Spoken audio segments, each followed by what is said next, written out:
All emotions are good. And today I'm going to tell you why.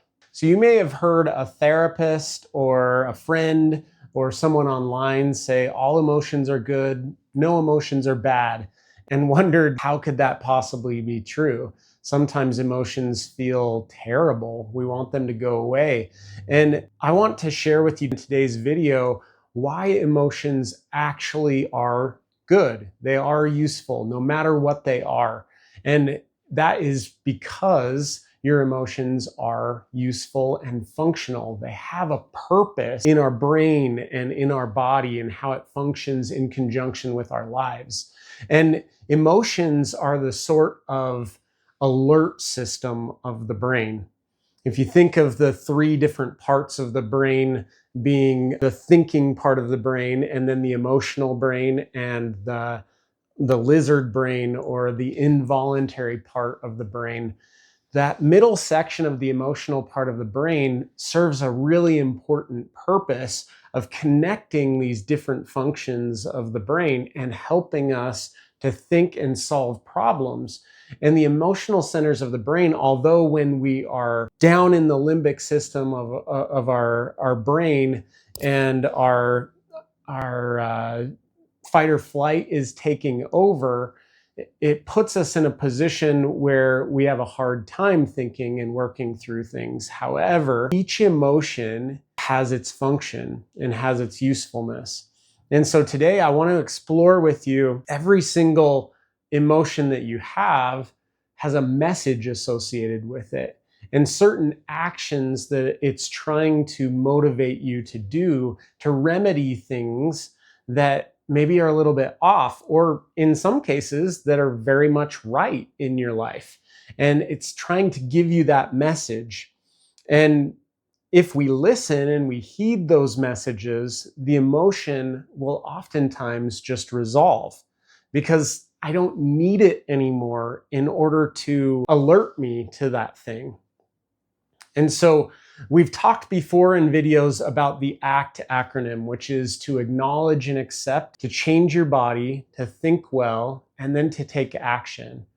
And this skill of starting to recognize the emotional functionality in your brain and be grateful for each emotion because of the message it gives you and the instruction it gives you to take in your life, become both useful in terms of the acknowledge and accept part of ACT, as well as thinking well and taking action in our lives.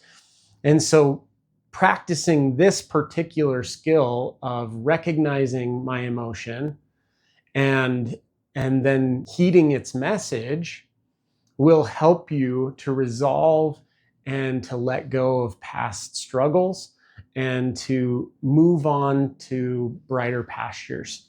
And so I want to give you three particular skills or things to do in order to better understand your emotion and move through it and resolve it. So the three things that we're going to talk about are to name it, to clarify the message or also the misinterpretations of our emotions, and third, to take appropriate positive action toward the resolution of those emotions. So first, a lot of therapists will say, name it to tame it.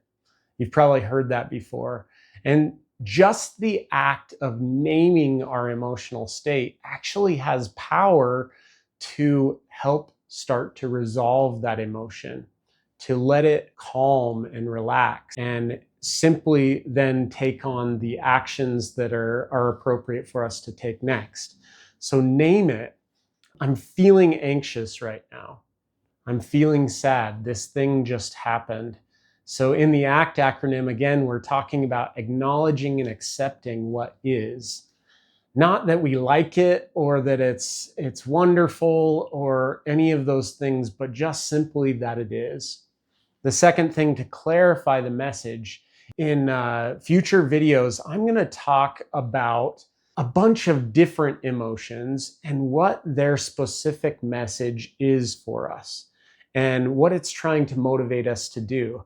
And so I hope that you'll watch those videos.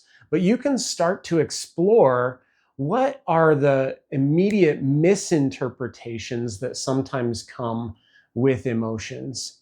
Things like anxiety.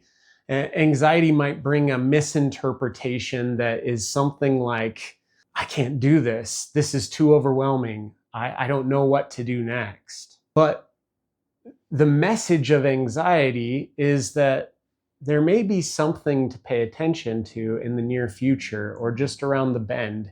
And so it's time for you to prepare the best you can for a possible danger or a perceived danger. The other message it might have for you is check reality.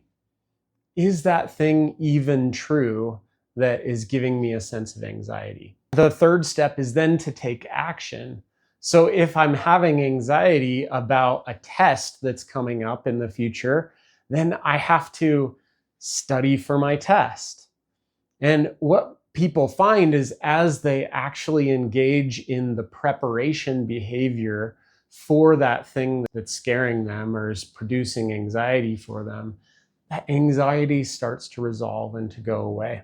So again, the three things that we're going to talk about in taking advantage of the message of your emotions, the functionality of your emotions, is to name it and tame it, clarify the message, and then take appropriate action. I hope this was helpful to you. If it was, please like, share, hit the notification bell so you don't miss future videos. And these videos will include messages, these functional messages of some of the individual emotions that people have the hardest time with interpreting and then resolving. Thank you so much.